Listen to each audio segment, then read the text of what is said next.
Flight paths look perfectly straight on a planning desk. Up in the air, shifting winds and human imperfections push aircraft constantly off their intended course. When you realize you've drifted off that planned line, you have to instantly calculate your track error, exactly how far you've strayed, and determine the precise angle required to cut back and intercept your destination. You are actively hand-flying a machine through turbulent air. You don't have the luxury of letting go of the yoke to pull out a plotter, a protractor, or a mechanical slide rule to map out your geometry. Real-world in-flight navigation is a high-pressure cognitive balancing act. You must process spatial deviations and compute new headings entirely in your head while moving at hundreds of miles per hour.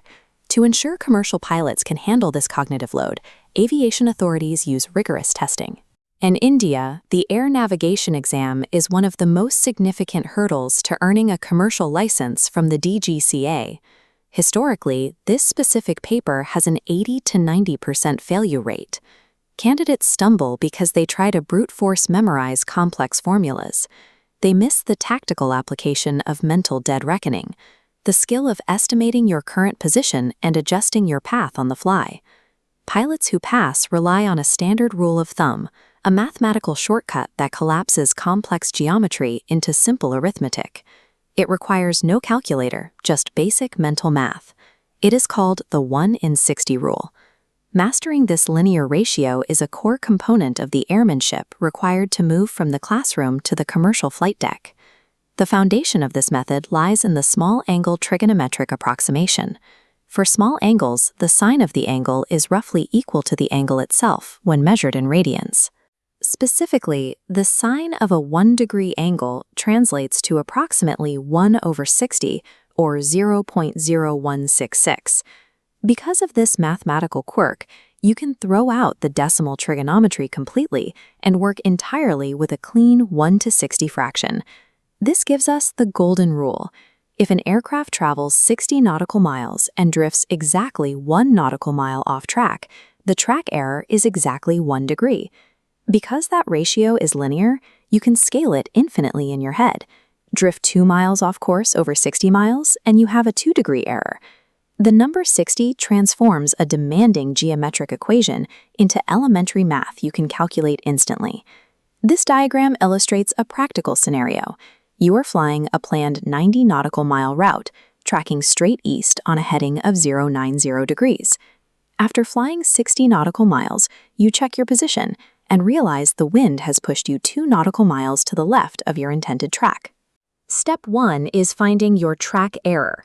You divide your distance off track, 2, by your distance flown, 60. Multiply that by 60 and you get a 2-degree track error. Step 2 is calculating your closing angle, which tells you how sharply you must cut back to hit your target. Divide that same distance off track by the distance you have remaining, 30 nautical miles. Multiply by 60, and you get a 4-degree closing angle. Step 3 is finding the total required heading correction.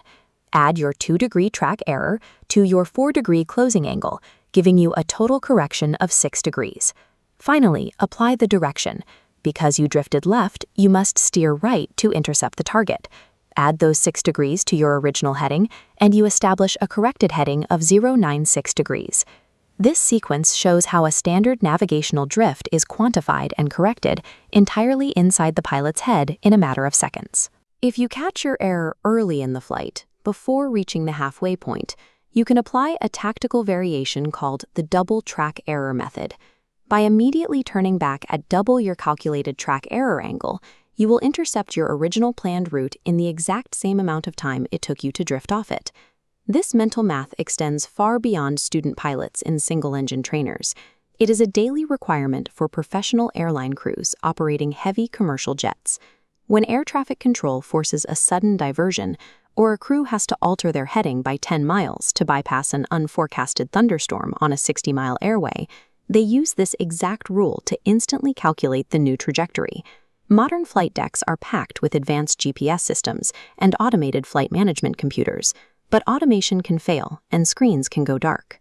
The 1 in 60 rule proves that when the pressure mounts, the environment turns hostile, and the instruments falter, the most powerful and reliable tool on board remains the well-trained mind of the pilot.